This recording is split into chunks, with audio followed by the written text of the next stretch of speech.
Hi everyone, it's Kristen. So today we're going to be talking about the New Mutants. We're actually going to talk about the movie and how first and how it's kind of different than the comic book. Okay, since the movie focuses on Danielle Moonstar, Dani, she goes by Mirage. We're Psych. There's a couple things I need to talk about before we talk about her. Because in the movie, it focuses on the demon bear. And in the comic books, the demon bear is actually brought into our world by Forge from the X-Men.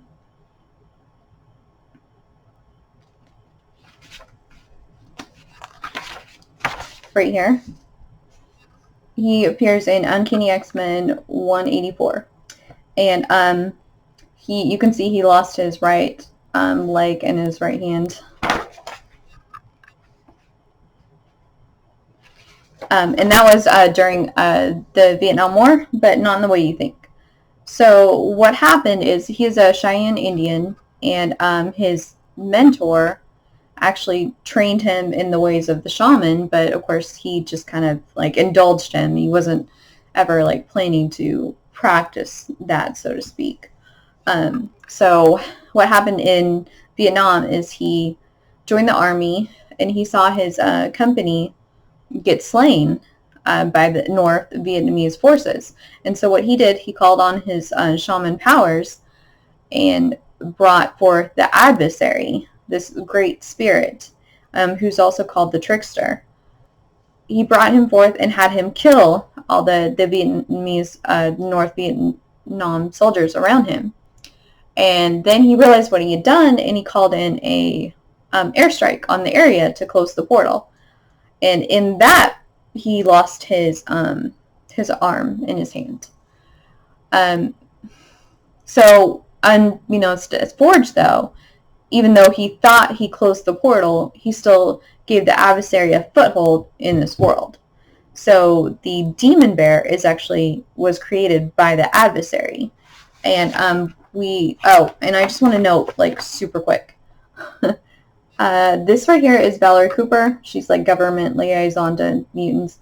And this is actually Mystique as Raven Darkloam. And she works for the Department of Defense, interestingly enough. She has all kinds of personas everywhere since she's a shapeshifter. She's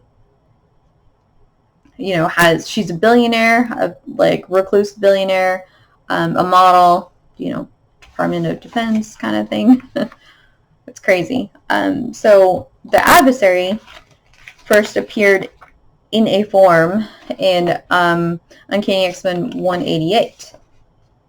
And there he is, right here. He's taking possession of Forge's mentor. And the X-Men are actually fighting dire wraiths. And you see Nightcrawler's girlfriend, Amanda, who is a witch, fighting them because they're mystical beings and she's a witch. And then you see, just as a brief side note, since we're talking about the New Mutants, here's Iliyana. The professor sent her to help because her soul sword disrupts magic and her armor protects her from magic. So she's using them, her sword to slice through the race.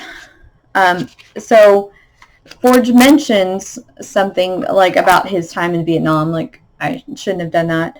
But we don't know about that actually, like fully what he's done until the Fall of the Mutant storyline, which was an Uncanny X-Men 220 to 227. It's a really good storyline. It involves the adversary. We definitely have to talk about that one because it takes place in Dallas, Texas, which I'm actually from Texas, in Texas. Y'all probably didn't even notice. But anyway, so it's really cool to have something like superhuman, superhero happen in your home state, because unless you live in New York, nothing happens. Or California had the West Coast Avengers for a while. But yeah, it's usually New York. with good reason, because it's like a huge metropolitan city, and it has all the buildings and everything, so that makes tons of sense. But it's cool to have something happen like in your home state. So that's also why I did like the Spider-Man and his amazing friends go to the Dallas Ballet, because Dallas, Texas, yay. um, anyway, so okay, so now that we talked about that briefly, we'll get back to the actual issue on hand, the New Mutants. Okay, so this is Dani Moonstar, like I said, the adversary. She can project your, like, see into your mind, project your greatest fear or your deepest desire. And because of that, because she doesn't have control over it in the comic books or in the movie, she doesn't have any friends. Like, she feels like it's ruining her life. She hates it. She can also see visions of death. So, of course, that sucks too. And she sees her parents die at the hands of a giant bear. So she thinks that's what actually happened. And what actually happened, though, is that the adversary transformed her parents into the demon bear that you see. And that's why I talked about Forge, because he's responsible for bringing the adversary to Earth. And interestingly enough, Psylocke, who is a telepath, she actually tames the demon bear later and keeps it for a pet, which is just kind of weird, but like interesting little side note tidbit. So she is a Cheyenne Indian, just like Forge, so that's probably another connection there. And then you have Sam, Cannonball, and then you have Roberto, and then you have Rain, who's from Scotland, and Roberto's from Brazil, and you have San, who's actually from Vietnam. And the movie doesn't mention her because she has a super complicated history too, and it's pretty graphic, I will say, for want of a lack of a better word. So I'll explain that history like briefly in a minute.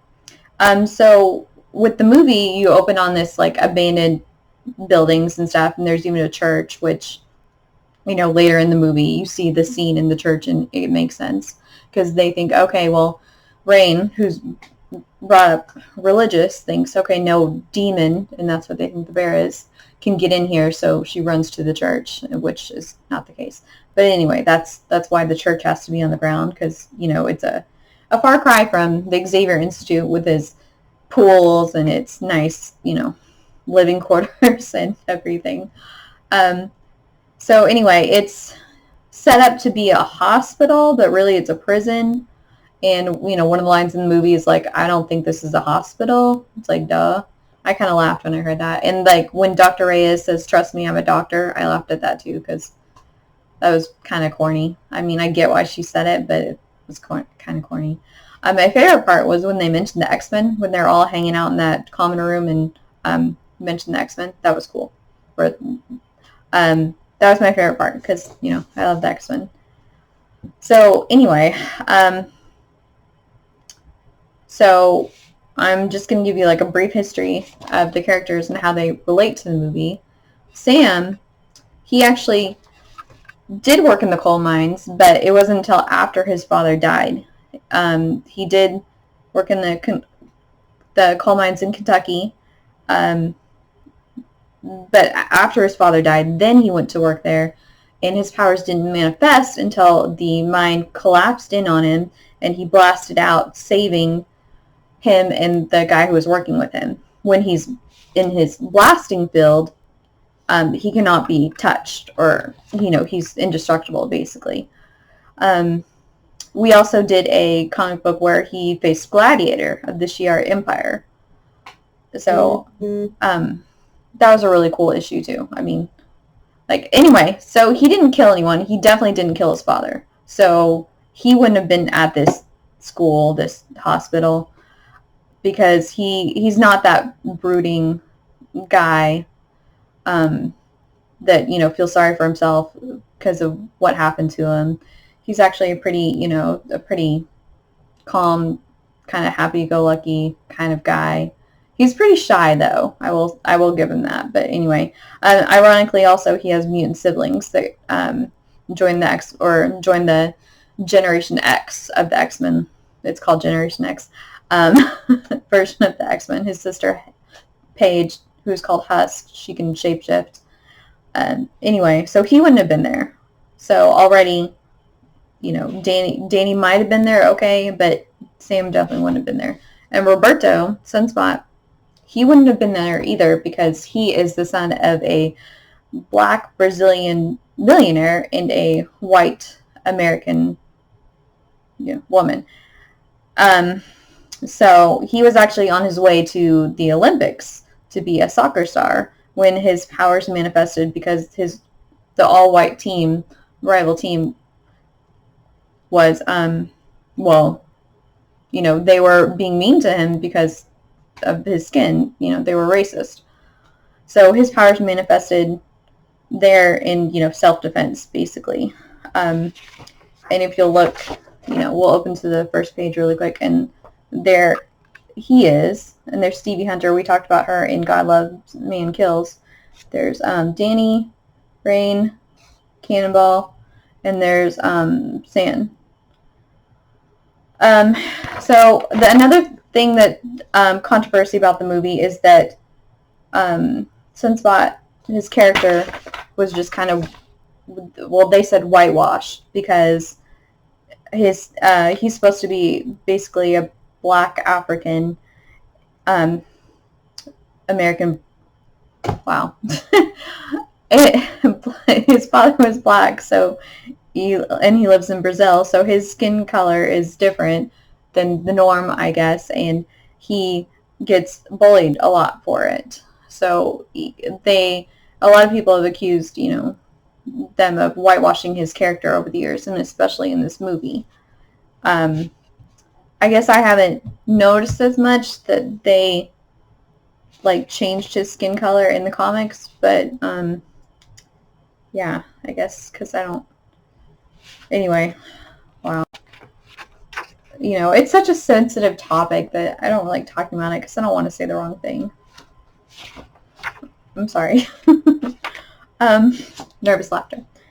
Anyway, and this is Rain. She's from Scotland, and she probably wouldn't have been in the prison either, because what happened is she was an orphan, but she was raised by a pastor, and he actually beat religion into her. He was not a nice person at all.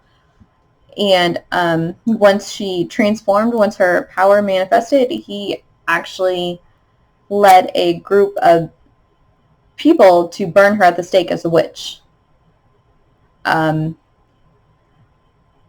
she was saved by Dr. Moira McTaggart, who works very closely with Xavier, and they even had, a thing, a romance.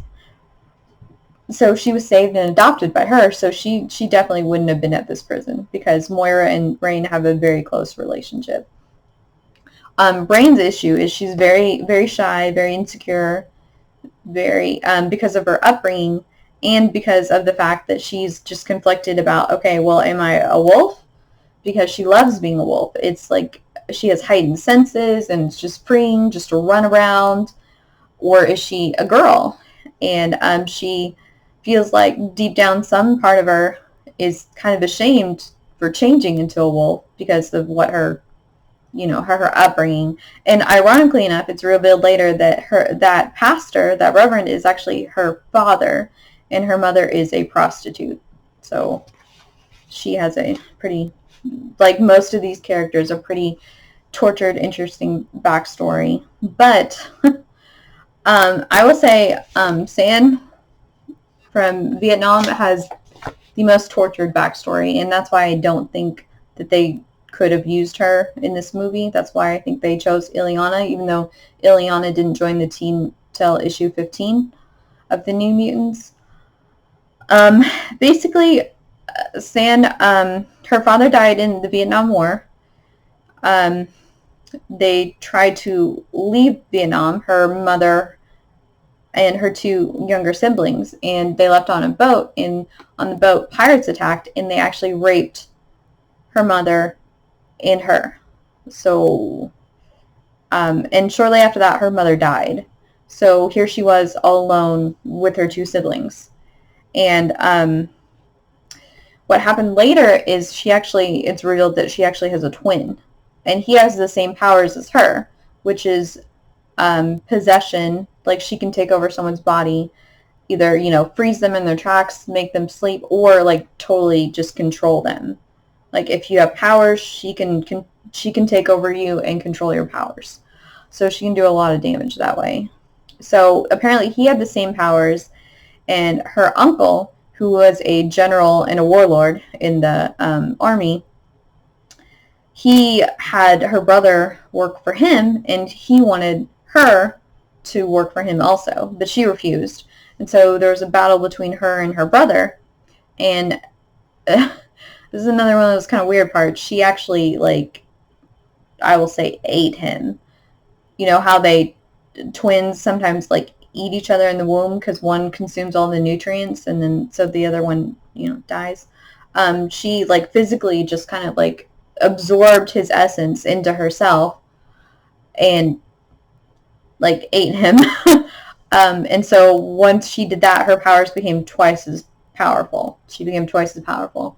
And Xavier approached her and said, "Hey, I want you to, join my team, come with me, study, learn how to control your powers." And she at first refused because she had her two little siblings to take care of. And he's like, "Hey, I'll give you a job too. I'll make you like a secretary or a librarian or well, now that I think about it, I can't remember exactly what it was, but it's along those lines." So she agreed.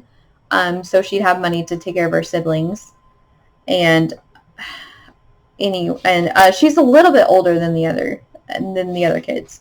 So I think that's why they didn't use her in the movie, because it's pretty complicated. I mean, and she had her younger siblings to look after. So she definitely wouldn't have been in this hospital because she, was the guardian of someone else. And they had nowhere else to go. So I don't think that would have been a complicated thing to explain.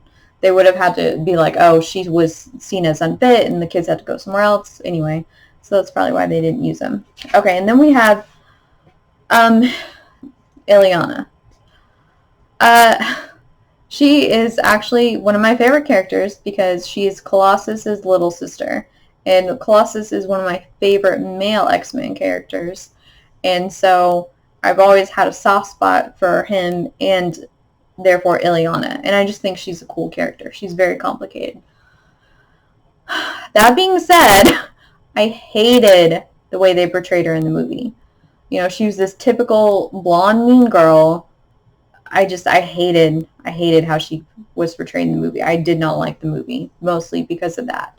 I thought the fight scene she had, where she used her powers, were really cool, but I did not like her attitude. I did not like her in the movie. Like, she's one of my favorites, and I was rooting against her. I did not like her. I hated how she was portrayed. So in reference to the movie, the Smiling Men are actually demons, because she, when she was 7, was kidnapped by this demon lord, Belasco, and she spent 7 years in limbo.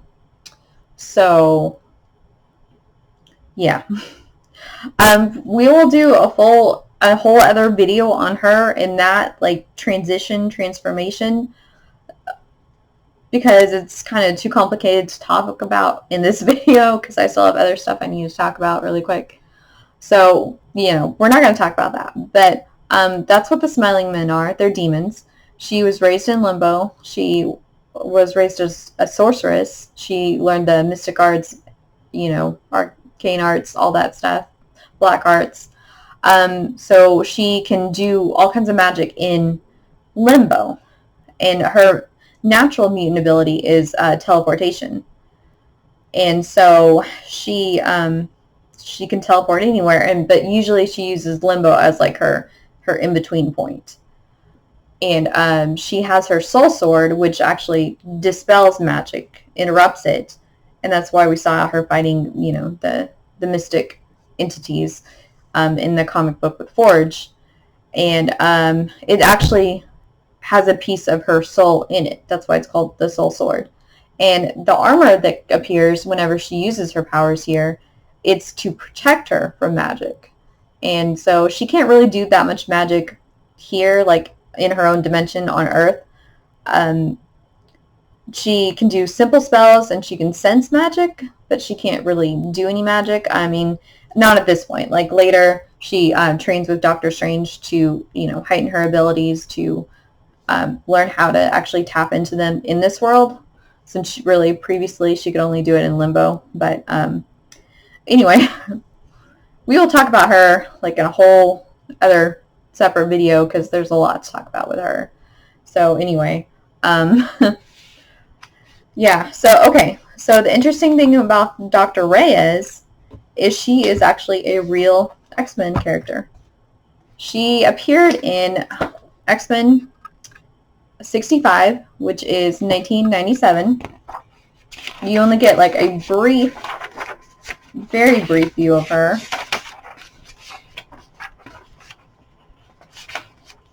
Right here. She is a doctor, and no one in the hospital knows she's a doctor. None of her friends do. And they ask her because what's going on is this thing called Operation Zero Tolerance. And it's where the government has decided that, hey, all mutants are bad, and so we're going to send these humanoid sentinels out after them to find them and destroy them all. So she's found out during that Operation Zero Tolerance, and she's telling her colleagues, I don't care, a mutant's mutant. Good thing they're doing something about it finally. So we open on the next one. She's treating a patient. Unfortunately,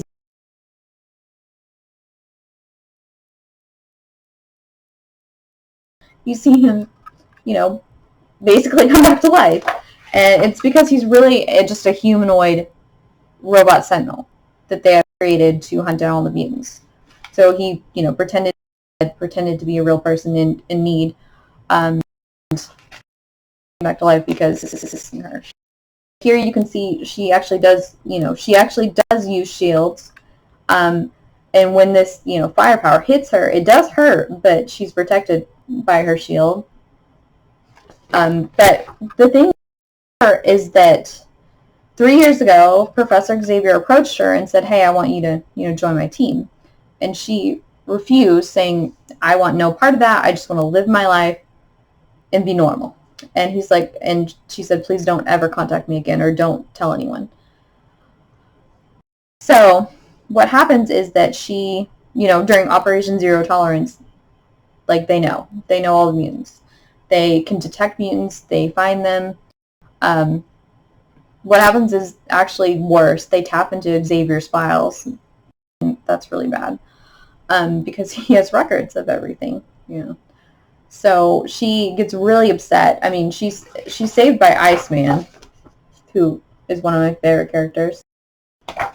But she gets really upset because she's like, I can't believe Professor Xavier lied to me, because he promised he would never tell anyone, and here these guys me. And Iceman's like, well, he didn't tell anyone, this just happened, and I was sent here to protect you in case anything did ever happen. Anyway, so she's not really a main character. You see her again, on the issue after that, 67, but she's not a main character. She definitely, at this point, can't use her shields to do what she did in the movie. She pops up every now and then, but she's not a huge character or anything. So I think it's interesting though that they did, because she saw her dad get shot and killed and bleed out basically when she was like 6. And so she vowed from that day on to help people. So she definitely wouldn't be working for Mr. Sinister, and that's who she was working for in the movie. And he is actually a human who was around when Darwin was around. And he was obsessed with, the theory of evolution and the survival of the fittest. And so what happened is that Apocalypse transformed him into this powerful, kind of immortal being that works basically for him. So Apocalypse so Mr. Sinister works for Apocalypse, but he also hates Apocalypse. So he's constantly trying to find someone that can get rid of Apocalypse. And he, like I said, he's obsessed with human evolution, which he believes is mutants. They're the next stage in evolution. And he's obsessed with creating the perfect mutant, which